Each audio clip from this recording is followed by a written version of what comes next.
Hello, my name is Nicole Astorga. I was born in Linwood. I was actually raised between Maywood and Huntington Park. I was kind of with my grandma and I was with my parents also, so I would shift around between Maywood and Huntington Park. I pretty much lived in Bellflower my whole life. When I was growing up, I was pretty much in Bellflower and in Downey, Paramount, those surrounding areas, so I was always kind of based off of here. Growing up, I didn't really have a Christian background. The only thing that I knew about God was that my grandparents would go to church, and I knew that they were hardcore Christians just because that's what my dad used to call them, but I didn't really know much about church or anything. I remember when I was younger, in order for me to hang out with my girl cousins, my aunts would force me to go to missionettes. But I never really paid attention. I just went because that was a way of me getting to hang out with my cousins rather than just seeing them on a regular. But I never really paid attention, not until I probably was older. And my dad started to go to church for the very first time, probably around the age when I was like 15 or 16. So I was already old enough to understand what he was doing in a sense because his behavior was changing at home. He used to drink a lot. He was never like an alcoholic, but I do remember every weekend he was drinking. If there was a Laker game, he was drinking. If there was a football game, he was drinking. So I kind of grew up with this image that church just wasn't a habit in our household. But when he started to go and started actually listening to what my grandparents were saying, I did see a shift in his behavior when he did become sober. So that was really interesting to watch him go through that season in his life, not knowing obviously that I was young, not knowing really what it understood, like what it meant and what it meant to him in his life and the things that were going to change in our lives. At the time, the only thing I remember is him crying one night. I remember it was my sister's birthday that he had broke down in tears, and I don't remember why. I just remember there was a conversation in the living room when my sister had gotten home. I believe she was out for her birthday and she had come home, and I remember being the little nosy kid that I was in the kitchen trying to figure out what was happening. And I remember him telling my sister that he was going to start going to church and he was going to give his life to God. And that was pretty much it. I didn't understand why I was so emotional at the time. But later on, he ended up going to church by himself for a little bit.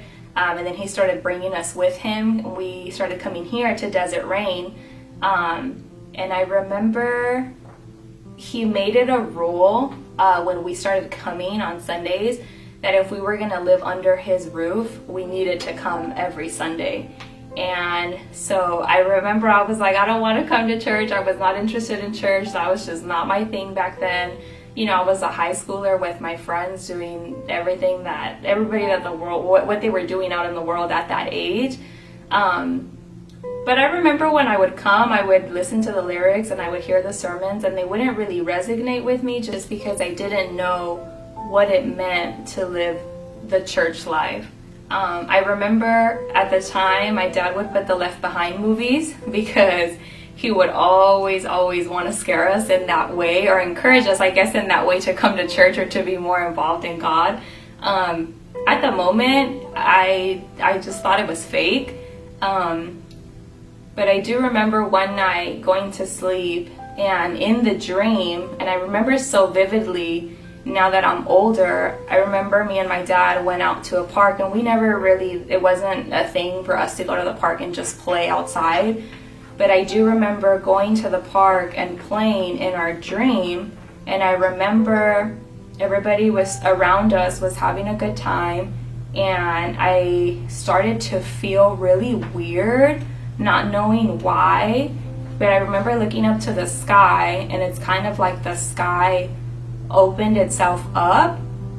In that moment, I didn't know what it meant, but it had opened itself up, and I remember seeing this very big giant hand, and my dad was in front of me and I was behind him, so obviously he's taller than me because I'm a little girl.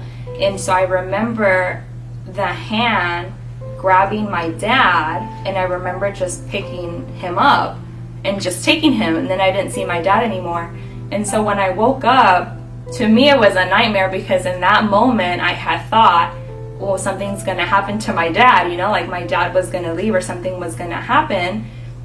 And I let it go. It was just a nightmare. I let it go. But for days and days, for some reason, it bothered me so much. And I just couldn't understand why that dream bothered me. So, like, as much as it did, I couldn't remember what. I could be thinking about something and I would think about the dream. For some reason, the dream would always pop up in my head. And so I started to research what the dream meant. And I remember it saying, Google has all these kinds of things, but I remember something speaking out to me saying that God had reached down his hand and grabbed my dad and took him, and he had him in the palm of his hand, but he never took me with him. So in that moment that I was already I had been coming to church, I had been listening to a little things here and there, I remember thinking, like, I got left behind. And God didn't even bother to look my way. And it bothered me so much that God wouldn't take me with him. And in the moment, I didn't know, there's things that come with living a Christian life. I just thought, well, I know about God and I may believe in him, but that doesn't necessarily mean that I'm going to go with him when he comes or when he's taking his people. And so I started to go to church by myself a little bit here and there. I was already old enough to the age. I had already had my first job. I started going to church a little bit, and I ended up liking it. I ended up telling my dad that I was going to give my life to Christ, and I did end up getting baptized here at Desert Rain.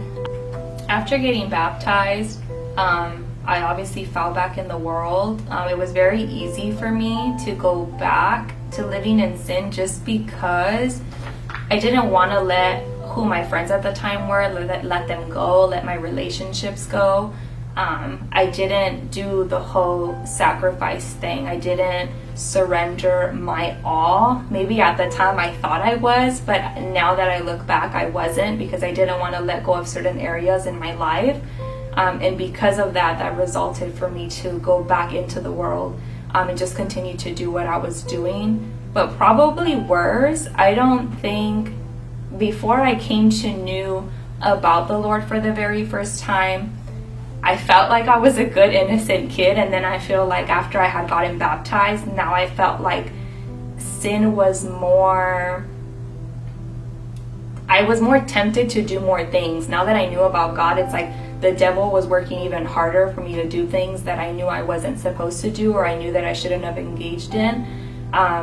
After I obviously was in very toxic relationships, I started dating people of the same sex, which obviously when you're in that, you don't know that that is not your life. You don't see you on the outside and you don't see what you're doing. But I was making a lot of mistakes. I was ruining a lot of relationships. I was just trying to find acceptance and love wherever it was given and whoever it was given by. Anytime that I would engage in whatever sin I was into at the moment, it would give me instant gratification, but it never filled the void that I knew that I had in my heart.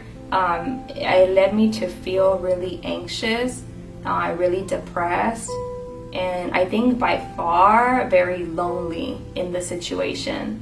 And it's weird to say because I had such a loving family, and I even had church friends at the time that were pursuing me in a sense of they really wanted me to come to church, so they would always encourage me every time they seen me. I would even get texts here and there from people that would encourage me to come back to church. So I knew that I had people that loved me, but I still felt very alone.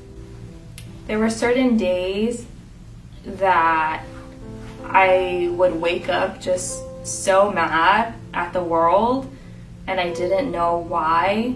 And obviously, when people are depressed or when people are anxious, you don't really want to accept it, because in my life, I figured, how in the world could I be depressed and could I be anxious and look at everything that I have to be grateful for? So it was really hard. It was a really tough battle for me to face because I wanted to deny it so bad, but the feelings were there. I wasn't sleeping at night because I was just so anxious, and my anxiety.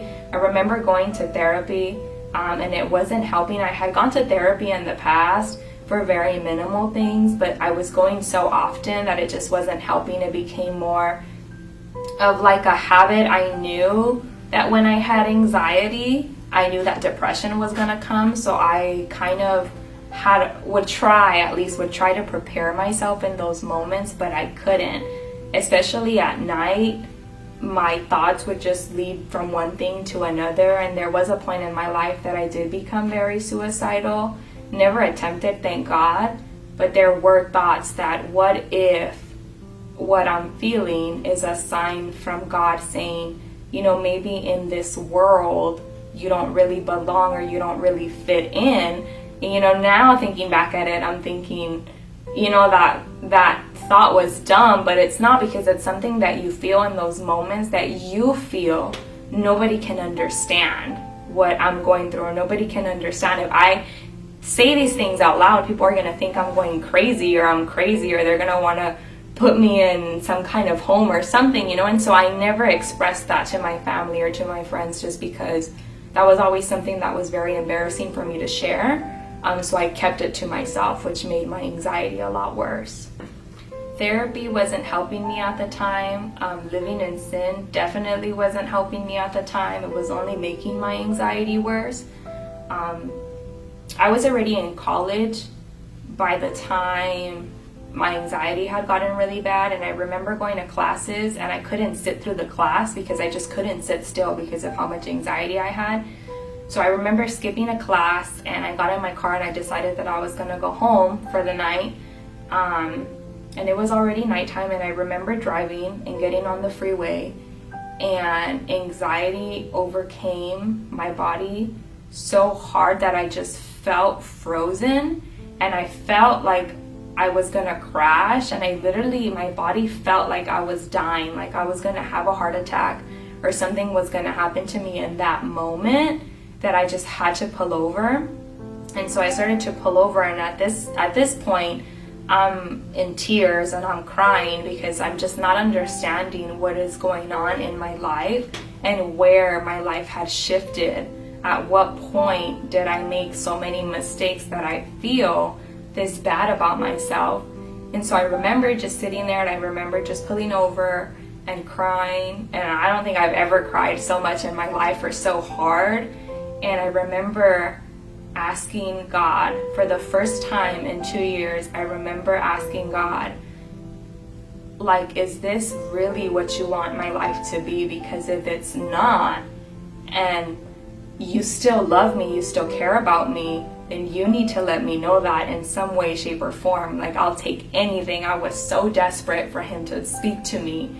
And so I remember I got a notification on my phone, and I remember it to this very day. It was a YouTube notification, and it was for a video that Stephen Furtick had came out with, and the title was called "When Anxiety Attacks." And I thought that was super weird, because obviously on my free time I wasn't watching sermons on YouTube, and so I clicked on it, and it was a 40-something minute video, and so I said, okay, well, why not? And I remember listening to the whole video and just being in tears the whole video. And now that I think about it, I'm thinking of all these cars passing by me, and I'm just crying in my car. People were probably thinking I'm crazy. And so for 45 minutes I sat and I watched that video, and I just cried, and I just began to thank God, because everything that he was saying was just resonating with what I was feeling in that moment. And that day I knew that I wasn't too far gone in my sin. God still loved me. He still had a place for me. He still welcomed me with open arms. And so I texted my dad that night back in 2017, and I told him, I'm ready. Like, I'm going to do this again, and I'm going to do this for real, and I'm not looking back, because I know for sure that this is what I want. From that day forward, I never looked back. I made the decision, and thank God that I'm still here living the life that I decided back in 2017. After I made that decision, I knew that things were going to be hard, and I knew that the sin that I was living in before wasn't just going to go away automatically. I knew that it was going to be a process, and it definitely was.